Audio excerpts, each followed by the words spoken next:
एक छोटा सा गांव था जहां एक लड़का रहता था, आरव।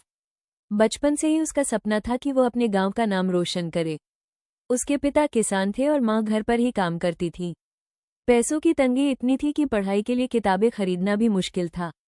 लेकिन आरव के अंदर एक अजीब सी आग थी। जब बाकी बच्चे खेलते, वो पेड़ की छांव में बैठकर पुरानी फटी हुई किताबों से पढ़ाई करता। उसके दोस्त हंसते, तेरे पास न अच्छे कपड़े हैं न साधन, तू क्या बड़ा बनेगा। आरव मुस्कुराकर बस इतना कहता, सपना छोटा बड़ा नहीं होता, इंसान उसे पाने की कितनी कोशिश करता है ये मायने रखता है। समय बीतता गया। हाई स्कूल की पढ़ाई तक उसने कभी हार नहीं मानी। लेकिन कॉलेज जाने का समय आया तो घर की हालत बहुत खराब हो चुकी थी। पिता बीमार रहने लगे और मां खेतों में दिन रात काम करने लगी। आरव का मन टूटा। उसने ठान लिया कि शायद सपने छोड़कर नौकरी कर लेनी चाहिए। लेकिन उसी रात मां ने कहा, बेटा अगर तू हार गया तो ये घर ही नहीं, हमारी उम्मीदें भी टूट जाएंगी। उस एक वाक्य ने आरव को झकझोर दिया। आरव ने गांव छोड़ शहर का रुख किया। दिन में वो कॉलेज जाता और रात को ढाबे पर बर्तन मांजता। कई बार थककर रो पड़ता, कई बार उसे लगता कि सब बेकार है। लेकिन हर बार मां की आवाज कानों में गूंजती, हार मत मानना बेटा। सालों की मेहनत के बाद वो पढ़ाई पूरी कर गया। लेकिन अब असली चुनौती थी प्रतियोगी परीक्षा।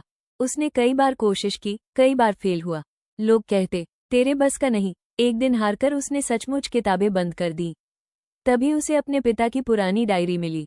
उसमें लिखा था, बीज को जमीन में दबाना पड़ता है तभी अंकुर निकलता है, अंधेरे के बाद ही रोशनी आती है। वो लाइनें जैसे उसके दिल में बिजली की तरह गिरी। उसने ठान लिया, अब आखिरी बार पूरी जान लगाकर कोशिश करेगा। दिन रात पढ़ाई, भूख प्यास की परवाह किए बिना। और नतीजा आया, आरव ने परीक्षा शानदार रैंक से पास कर ली। गांव में जब खबर पहुंची तो लोग वही कह रहे थे, ये वही आरव है जो बर्तन धोता था। आरव मंच पर खड़ा होकर बोला, हाँ मैं वही हूँ।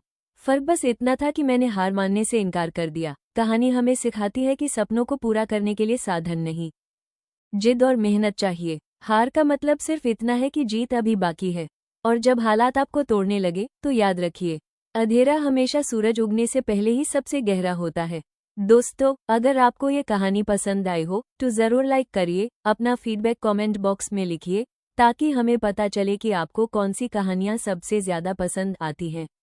और सबसे इम्पॉर्टेंट, चैनल को सब्सक्राइब कीजिए क्योंकि आगे और भी इंस्पिरेशनल और मोटिवेशनल कहानियाँ आपके लिए लेकर आने वाले हैं। आपका एक छोटा सा सपोर्ट हमें और भी बड़ा बनने की ताकत देता है। मिलते हैं अगली कहानी में। तब तक के लिए अपने सपनों पर विश्वास रखिए और मेहनत जारी रखिए।